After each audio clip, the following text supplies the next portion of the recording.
It's Girls for Code here. Welcome to my channel. Have you been trying to start your own HTML project, but you're unsure where to begin?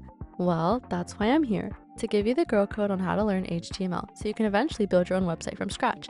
But first, what even is HTML? HTML stands for Hypertext Markup Language, but what does that even mean?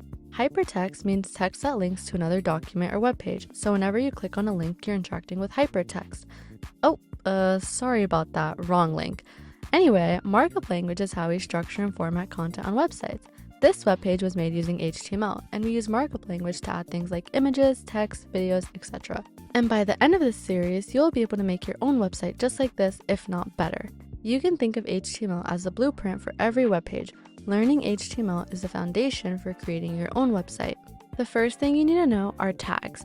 Don't get them confused with price tags. This is not about shopping. A tag is our commands that build the web page. There are many different tags that make up a website, and they each have a different purpose. There are a couple of structural tags which, looks like we got a message. I wonder what it says. Maybe it's some more insight on tags, so let's open it. Hey there, I'm trying to learn HTML and this video sucks. Why don't you use a code editor so we can follow along? Wow, that was kind of harsh, but also a good idea. I'm going to continue the HTML lesson, but I'm going to use a code editor so you can see what my code looks like on a real website.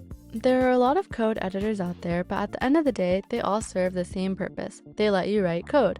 I'm using Visual Studio Code because it's customizable and cute. As you can see, I made mine cute and pink. And it also doesn't crash when you just breathe near it. Let's start coding. I'm going to go ahead and create a new file and name it girlsforcode.html. Why that name? Well, because .html is the default file name browsers look for when loading a site. What happens if you don't name your file .html? Well, your browser will not be able to load your website and you'll just have an error message, so always make sure to include that. Now, back to what we talked about earlier, tags. Your HTML file will mostly be made up of these things. Tags are what HTML uses to tell the browser what to do with your content. You want to show a photo, you use a tag. Organize some text, a tag. Make something bold, italic, or pink, you guessed it, a tag.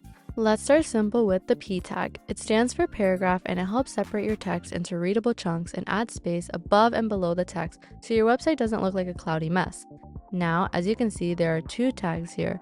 Well, one of them is our opening tag and the other one is our closing tag. But what does that mean?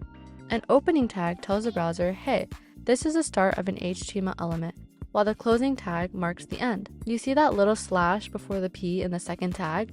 That slash tells the browser, hey, this paragraph is over now, and every closing tag will have a slash. Let's actually start building the website. The first line of every HTML file is this, doctype HTML. This isn't a tag, it's a declaration. It basically tells the browser, hey, this is a HTML5 document. It's not going to show up on the website, but it matters. Now let's add the rest of the HTML structure. We're going to add in our HTML tags. Everything is going to go in between these. Think of it as a container for everything on the website. It tells the browser where HTML starts and ends. In between those tags is going to go our head and our body tag. The head tag contains metadata, which is information for the browser, not for the user. So things like the page's title, links to CSS style sheets, or JavaScript files, and any other behind-the-scenes elements. The body tag contains everything visible on the web page, such as text, images, videos, links, etc. If the head is the back end of the page, the body is the front end. Let's add some text without any tags and using our P tags that we learned about earlier to show the difference. So go ahead and type anything between the body tags. Now let's go ahead and run this to see what it looks like on the website. So as you can see, our text appears. Pretty cool, right? Now let's try typing some text using our paragraph tag that we just learned about to see the difference. And if you want to make the code appear on your webpage like it does online, you're going to hit Command S or Control S to save it, and it'll automatically update it.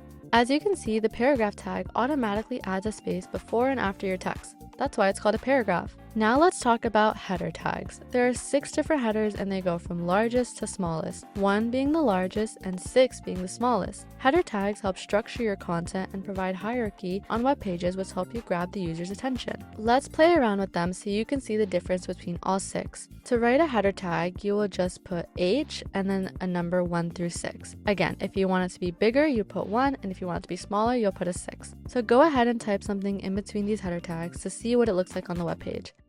Now just hit Ctrl S to save it, and as you can see, H1 is the boldest and H6 is the smallest. Headers really help with organizing content on our pages and breaking things into sections, making it easier to follow and read along. Headers also help with your SEO, aka search engine optimization, so search engines like Google or Chrome can scan your headers and they understand what your webpage is about. Now that we've covered paragraphs and headers, let's build a simple About Me website. This is a great first project because it lets you practice layout and using tags without needing to know any CSS or JavaScript yet, because that comes later on. Now we can go ahead and delete our existing code so we can start from scratch. Feel free to replace my information with your own, but you can follow along while also making it personal to you. Don't hesitate to tweak things.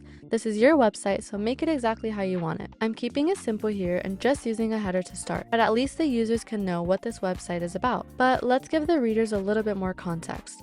I'm going to use a paragraph tag underneath my header and describe a little bit about myself. Now just click Command S to see what it looks like on our website, and it's looking pretty good so far. But I think we need some more information because this is just a tiny little paragraph. Let's add some more info. I'm going to do another header here, and I'm going to use this one to introduce myself, so my viewers really know more about me. I'm going to use a header 2 here since we don't want it to be the boldest thing on the website, and we already use header 1, but we still want to grab the user's attention. And again, I'm going to do a paragraph tag underneath my header to introduce myself.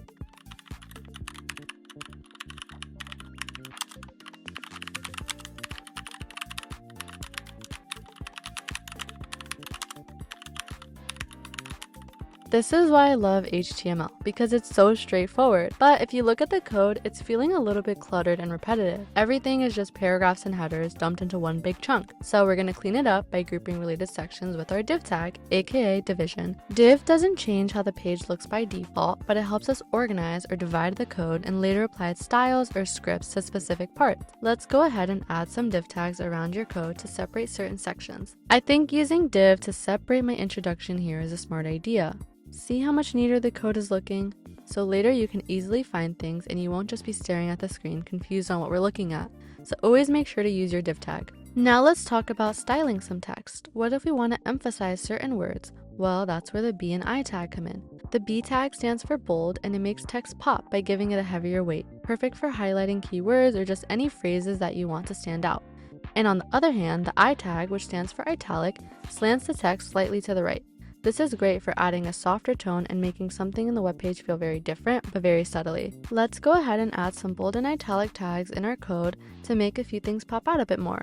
I'm just going to pick parts of my paragraph that I want to stand out a bit more, and you can totally play around with this and decide what feels right for your own style. It's a small touch, but it makes the overall website feel more alive. So after running it, you can see how bold and italic text adds a little extra emphasis and personality. Try clicking around or adjusting some of the text to see how it feels. This is all about experimenting and making it your own website. As you keep adding elements, your page will start coming together piece by piece.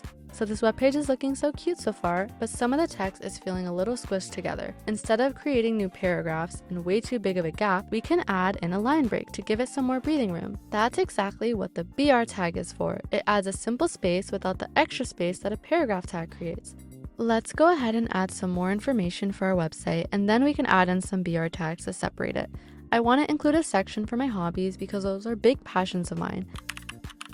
Now that that's done, let's add our BR tags around our hobby section or whatever you choose to write to separate it from the rest of the text. After running it, you can see there's a nice little gap between the two lines, just enough space to make it easier on the eyes without breaking the flow.